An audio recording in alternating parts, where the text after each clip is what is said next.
Ваш батько, він офіцер Збройних сил України, і він воює вже 10 років. Your father is an officer of Ukraine's armed forces. He has been at war for 10 years. Have you imagined that you could join him there? My dad doesn't want me to be at the war. I don't feel like joining the war. І я не хочу воювати. Are you scared? I am scared, yes. Summer 2012, we were in Crimea.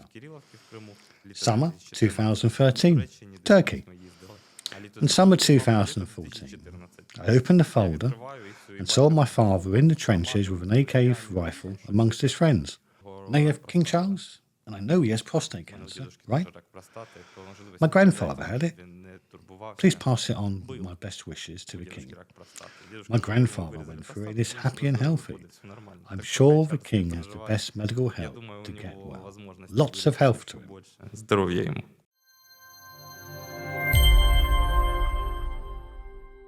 Hello, I'm Jenny Klochko, and you are listening to my podcast.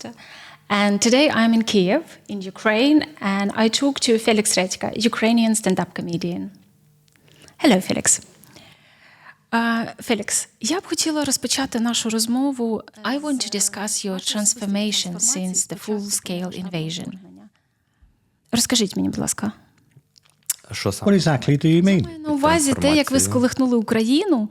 I mean, how you shook Ukraine in your stand-up shows, explaining how the number of missiles influence the transition from Russian-speaking to Ukrainian-speaking performance. That is precisely how I found out about you on Ukrainian YouTube. Your main point was that you are from Sumy city, which is on the border with Russia, and it used to be natural to speak Russian. Many Ukrainians now switched to speaking the Ukrainian language. I would like to know about your personal experience and decision-making. Як ви це вирішили, чи як це у вас сталося? Буду відвертий, мені поки що важко якось відрефлексувати свою трансформацію і зміну. I will be honest. I find reflecting on my transformation and the changes difficult because not enough time has passed. Many things have happened, but it's only 2 years. I think I will better understand what happened when I'm 35 to 40 years old. I think I will be able to understand in the future. If we speak about language and cultural movements, then yes, before the full-scale invasion, I was completely integrated into the Russian cultural media space. I consumed Russian content. I spoke Russian. I think I felt what we call in Ukraine inferiority towards myself. I thought Russian culture was more significant, layered, powerful, and influential in global culture than Ukrainian culture. In simple terms, I thought Russian culture was great, with Dostoevsky, Tolstoy, and Tchaikovsky, and we have some rural culture with many poets and constant suffering. I think it started from school. We had world literature and Ukrainian literature. World literature, such as Ivanhoe by Walter Scott, Shakespeare, Robinson Crusoe, and Jules Verne, was always exciting and adventurous. Then we were to Dostoevsky, Leonov, Pushkin and so on. It became boring because I was in year 8 or 9 and they wrote very dull stuff. However, the context and vibe were that they were great writers, thick books, and their works like Chekhov's American theatres make shows. Look, they were filmed based on Dostoevsky's books. Then you come into the Ukrainian literature, and we were given it monotonously. All about grief, serfs, and the Kaidash family. We have a daughter-in-law poked out the eye of the mother-in-law. It didn't resonate with me as a child. So I didn't have examples like, oh look, this or that Ukrainian author wrote a book and now Hollywood has made a film based on it. Такий настрій, що це великі письменники. Is this integration into the world culture, Hollywood, and recognition in the West important for you? З точки зору того, що я ж був дитина. І, відповідно, що мені дають, то я і вживаю. Якщо мені показують щось і потім показують, дивись, оті дядьки... So when I come home, I watch Hollywood on the TV. It symbolizes something cool. And we all respect it in Ukraine. Go to the cinema, you discuss it, with friends, talk to teachers, and chat during school breaks. Russians were presented in Hollywood. Ukraine was absent there. It means it is not cool. This is how I thought when I was in year 8 and 9, and that's how I lived till the beginning of the war. I didn't hate Ukrainian culture. I knew the language, but I thought, why? Why do I need to speak Ukrainian if there's more Russian content and better quality content? But I always heard the alternative opinion. About a year before the invasion, I came across some interviews on YouTube channels like Toronto TV, where I was told this might be a bit of propaganda. Not everything was so wrong with Ukrainian literature as it seemed before. You haven't seen many exciting examples of the Ukrainian culture, artists and musicians. It was impossible to show them due to the repressions. These people were killed, and they didn't have the opportunity to evolve because of the oppression. Look at it from this angle. But I kept ignoring all of it, like a commoner. I didn't care. But it did stick somewhere. І от коли почалася війна, це стало якби паличкою-виручалочкою. When the war started, it became my magic wand. But it all got back to me, all those people who tried to show me the other side of the coin. I became interested and got to the bottom of it. I felt sorry that all this time I underestimated Ukrainian culture, ignored it, and didn't practice my Ukrainian. Why have I never noticed that my grandparents from the countryside always spoke to me in Ukrainian? Why did I always think it was Suzik, a local dialect who never been respected, particularly in our school? We called it Suzik, meaning something bad. You use it if you can't speak properly, something brought from the countryside uneducated. This was the stereotype. Step by step, I was unravelling this ball. My first step was to allow myself to speak Ukrainian, but not perfectly. It was the main block. I didn't want to speak Ukrainian because I was ashamed my language wasn't perfect. Subconsciously, I didn't realize it. Your inner teacher was inside of you. Я думав, я зараз буду, навіть я зараз з вами спілкуюся, і я часто використовую російські слова. Exactly. Even now, I'm talking to you, and sometimes I use Russian words. But now it's deliberate. I am a comedian, and my speedy thinking is essential. The speed of my speech is critical. When filtering my Russian words, I speak slower. My improvisation could have been better, and I could not react quickly to the things happening during the show with my audience. These things are stopping me from switching to Ukrainian. There was a moment when I told myself, I am from the region near Russia. You may like it or not, but it's our dialect. If we say tak instead of da, I got used to saying da.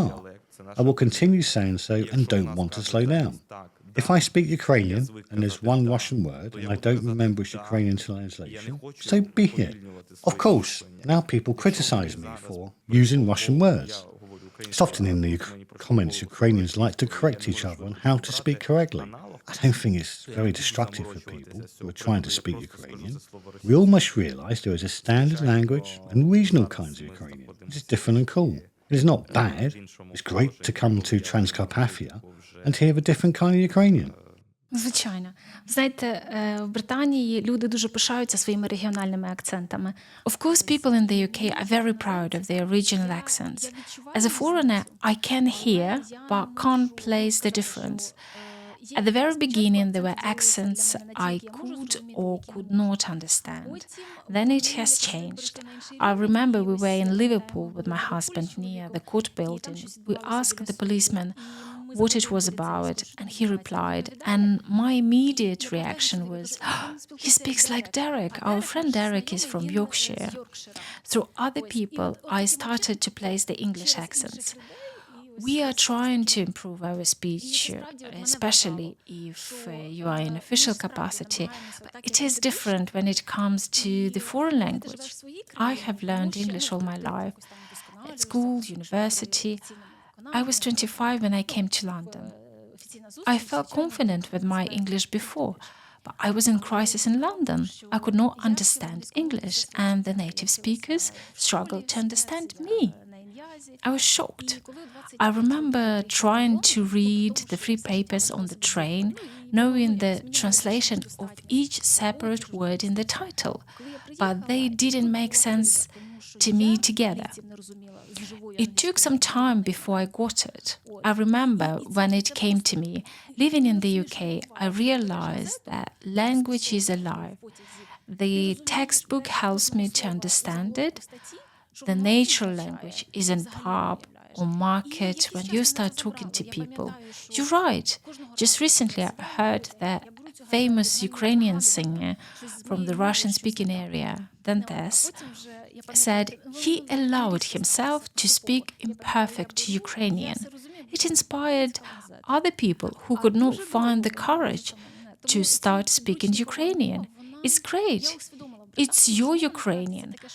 Some politicians speak imperfect language all their lives, like Yulia Tymoshenko. Мені здається, що це взагалі дуже дивно. Ну, це дивна теза ідеальна українська. Ну, тобто, Yeah, I find it strange saying perfect Ukrainian. Any linguist or academic will tell you it's impossible to speak perfect language. Even saying it's like this doesn't make any sense. What is perfect language? Even those critics do not speak that perfect language. It doesn't make sense. There's a straight road to the GPT chat. Suppose we all are going to speak perfect language.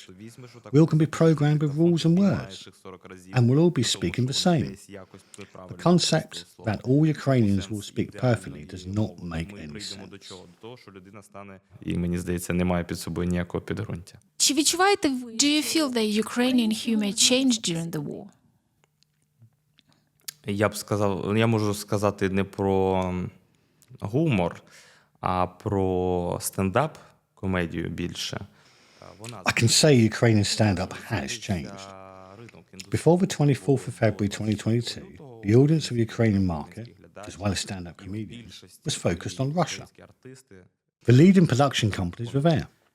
Money and audience was there as well. The comedy stars are coming from Russia and could sell a 1,000-seater show. The percentage of Ukrainian stand-up comedians in Ukraine was tiny. For example, Russian comedians could sell 4,000-seat shows in 2 days. All my friends were watching their shows, and I grew up on some of them. It changed in 1 day after the 24th of February. These Russian comedy stars are forgotten. They can't come here. People don't want to watch their content. Ukrainian comedians got their chance. We were doing our stuff for the past 10 years, not making any money, and the audience wasn't very interested. We couldn't imagine the success we have now. We kept doing our thing, no matter what. Now we have absurd humor.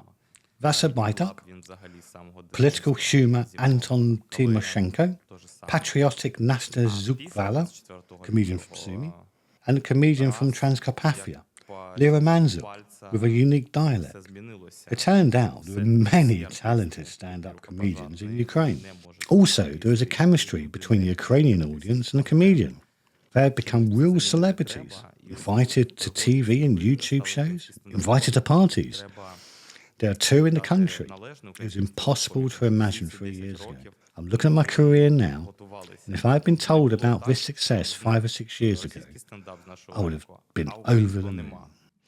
But you go to the little towns. After our meeting today, you have concert in Kiev.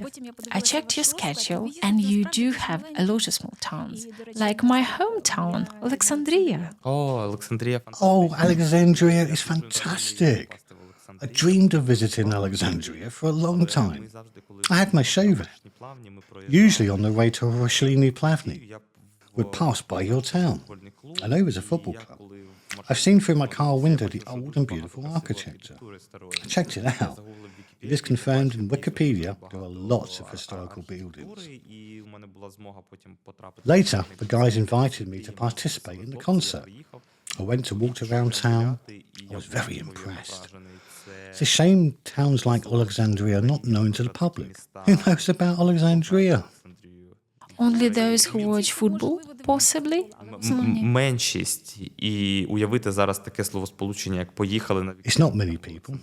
It's impossible to hear somebody say, let's go for a weekend to Alexandria, or let's go on a tour to Alexandria. It's hard to imagine now. But in fact, there are so many beautiful buildings. Apart from that, it's so nice and clean there. I was very impressed with central alleys. Think about how horrible it sounds. Thanks to the war, I found out about Ukraine. And now I see that top Ukrainian stars come there for their concerts. Why do they come there? Because the war started. So many refugees are coming to the town, and the population is increasing. The market has changed, and some singers cannot perform in Belarus and Russia. There's a need to find new places to sing. Alexandria appeared on the tour list. And a McDonald's has opened in Alexandria. Congratulations! Макдональдс відкрили в Олександрії. Я не знаю, чи чули ви про це чи ні. В Олександрії відкрили Макдональдс. Yes, it was opened even before Kyrgyzstan, aka Kropivnitsky. It's the main city in central Ukraine. I was shocked myself. А по маленьких містах я люблю їздити, тому це, якщо чесно, небагато. What a beautiful and great town. But it gets attention only because of war. I like visiting small towns. Frankly, there are not many comedians who prefer small towns. My friends from Lviv, Taras Yaremy and Dimka Nosov, like to in the west of Ukraine. Sometimes they get to incredible places where the population is 2,500 people, literal villages. It became my hobby in 2017 when I started doing stand-up comedy. I had the first stand-up tour in Ukraine about the Sumy region.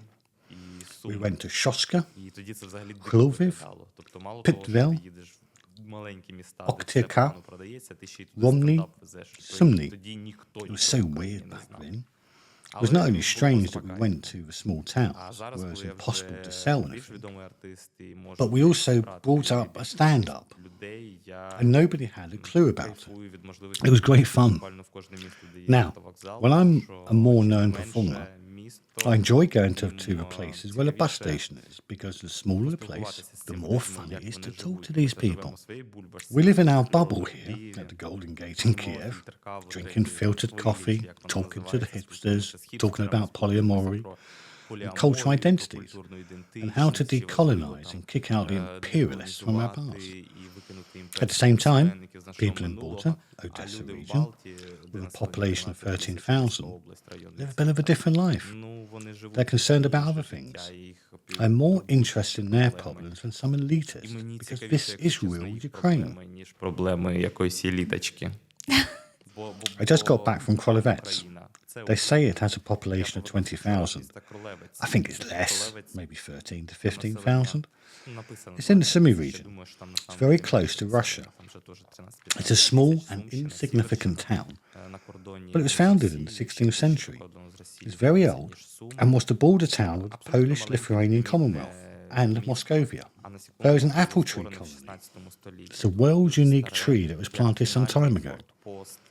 Later, it multiplied and became a vast apple orchard, with many tree trunks, but one root and technically one tree. There were many efforts to recreate it, but it failed. In this town, they have a unique culture of Krolevets embroidery. It has an ancient tradition with a very distinctive pattern. So it's not what you would expect from a small town in depressed northern Ukraine near the Russian border. It shouldn't be anything interesting. When you come and it surprises you, you must pay attention.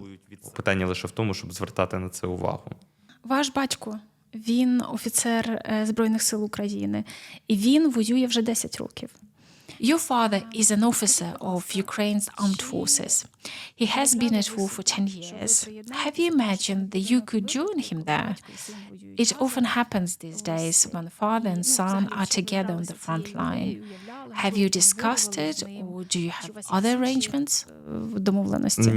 Neither I nor my father want to fight together. It's like we don't want to be together. My dad doesn't want me to be at the war, and I don't feel like joining the war. І я не хочу воювати. Are you scared? I am scared, yes. Але ви йому дуже You're helping him a lot.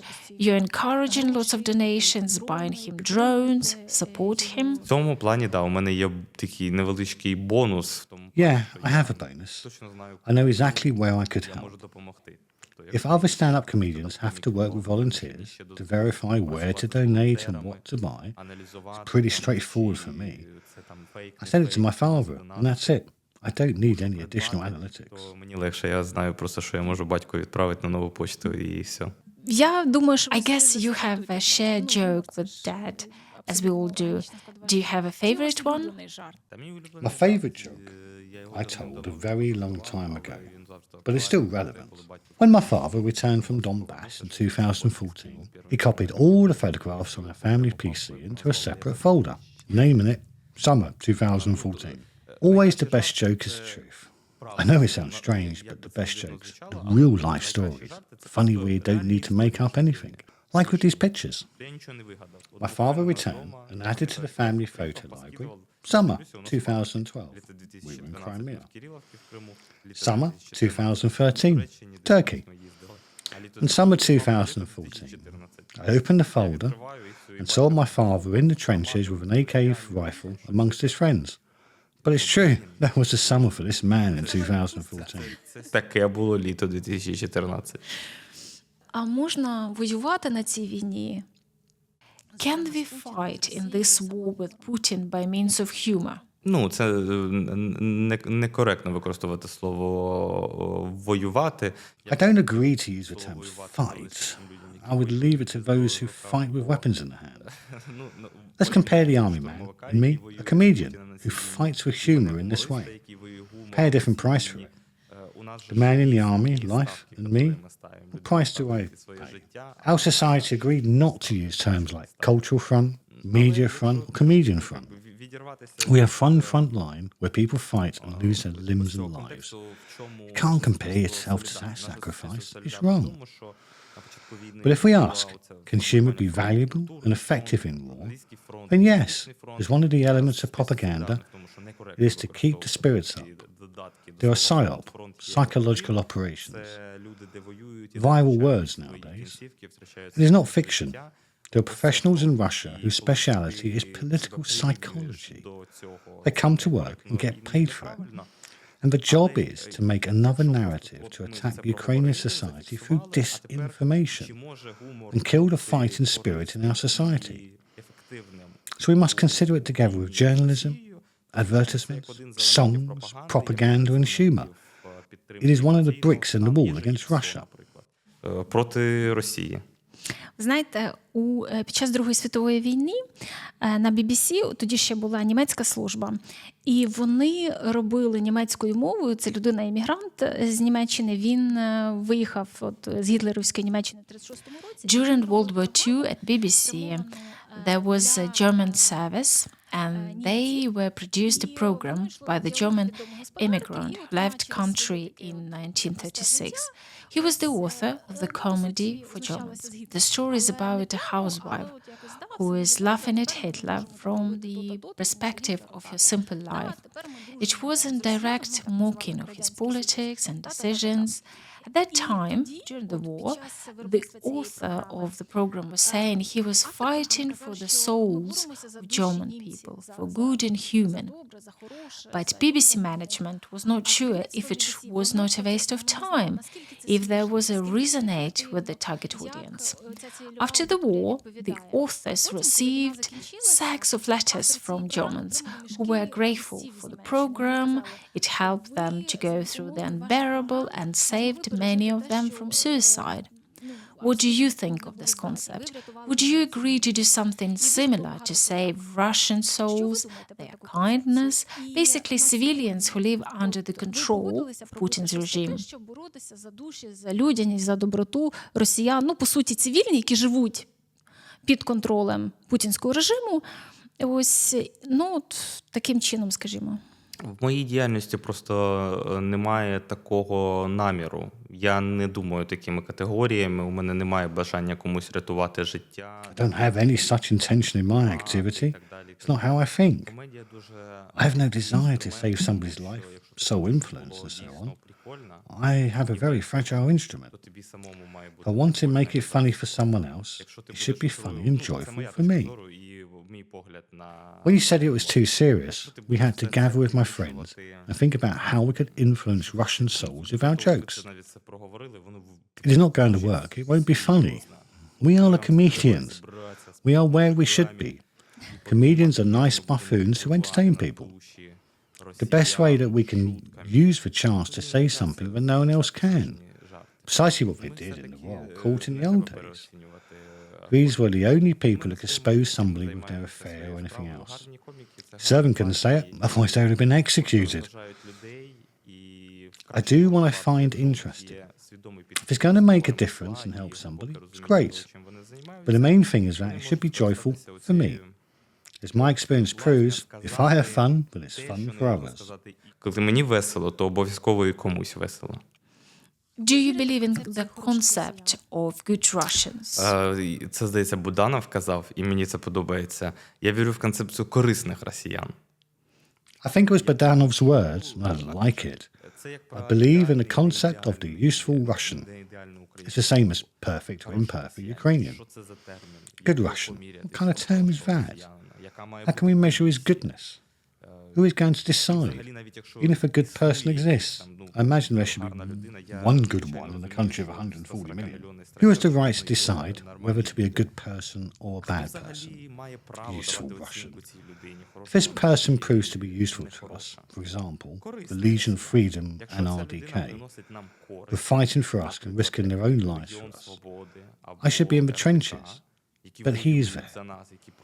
So he is the useful Russian, and I'm okay with that. If Ukraine's defense intelligence found in Russia an anti-Putin person who is ready to explode railways or supply information about military bases, great. I would like to have more Russians like that. Класно. Я хотів би, щоб таких корисних росіян було більше. What do you think about Putin? Та я про нього вже якось даже і не думаю, якщо чесно. Мені здається, що... I don't even think about him, being honest with you. I think that we Ukrainians talk about this for the past 2 years of war. It's all been said that Putin hula, since 2014, has been in Ukraine, analysed from all possible angles, including the size of his ears, in different photographs. How he has changed. Як він змінився. What do you think about British aid to Ukraine in this war? Не маю повного якогось обсягу проінформованості. I don't have detailed information about it, but as a citizen, I'm grateful. It might change in the future. Some journalist might publish something in 2 years to unveil the truth. Now, I like this country, and I think of this country as one of the leaders of Ukraine's supporters. Britain is straightforward in its support of the Baltic and Scandinavian countries. These are the countries that don't speculate on peace talk. That is why I'm grateful to Britain. Тому я вдячний Британії. Do you follow the news of the royal British family? Ні, знаю, що померла королева, да? І тепер знаю, що інший король... I know the Queen has died, right? Now you have King Charles, and I know he has prostate cancer, right? My grandfather had it. Please pass it on my best wishes to the King. My grandfather went through it and is happy and healthy. I'm sure the King has the best medical help to get well. Lots of health to him. Здоров'я йому. Дякую. Скажіть, будь ласка, thank you. If you had chance to have dinner with one of the Brits, possibly a famous person, politician or royalty, who would that be? What would you say to him or her? Дайте подумати. Я футбол взагалі люблю і думаю, що це можливо хтось... I need to think. I like football, some of the players. Oh, he might be British. Nobody knows if he is British. If I had a chance and he is British, I would like to meet Banksy. Я хотів би з Бенксі поспілкуватися. It looks like he is British, but his identity is unknown. Yeah, there are speculations he is British. What would you say to him? Ой, нічого не знаю, просто посидів би з ним. Я думаю, я б сказав би, ого, це ти. I don't know. I'd sit next to him. I would say, wow, that's you. Honestly, I don't know what to say to him or ask. But I would like to see the person who nobody has seen, my pure curiosity. Крім своєї кар'єри як стендап-коміка, ви ще також робите історичні подкасти. Apart from your comedian career, you started a historical podcast. I like watching it, and it looks like your knowledge of Ukraine's history is improving. Does it change you and your views? Про цей момент трансформації і сприйняття, можливо, України. Ну, з історією у мене було краще, ніж з українською літературою. Історія України, на відміну від моїх однокласників, мені завжди подобалася. І... I like our discussions with my co-host Eugene during the podcast and the events at the beginning of the 20th century. It's Skoropadsky, Drahamanov, Hosevsky, Vinichenko, Petlura, Makhno, the events before the Russian Revolution and the Civil War, because I can see many similarities with today's events in our country. These are not positive parallels. That historic time was significant because Ukraine, for the first time, gained its sovereignty and lost it successfully, only because everyone believed their view of the country's future was correct. The leaders were separated and didn't want to unite and find a compromise. As a result, Ukraine was occupied by the Soviet regime, together with the Holodomor, repression, World War II, and our people were part of the most brutal Red Army. Here's a message for Ukrainians. Where we can end up if we keep arguing and won't be united. От, будь ласка, українці, вам меседж, що не до чого все це прийде в результаті, якщо ми продовжимо те саме робити сьогодні, звинувачуючи один одного в тому, що хтось говорить не ідеальною українською, у когось якісь там неправильні погляди і так далі, і так далі. How do you imagine victory in this war? Не уявляю, щоб не розстраюватися. I try not to imagine and avoid illusions. I don't want to be disappointed. I prefer to focus on myself. Like we have a problem that needs to be solved and help the country. I do everything I can and hope for the best. Все, що я бажаю, я буду реалізовувати тут і зараз, по можливості. Thank you for watching my podcast. I'm Jenny Klochko, and I talked today to Ukrainian stand-up comedian Felix Redka. Thank you. Don't forget to subscribe, like, and comment. Please do. I'm looking forward to read all your comments. Take care.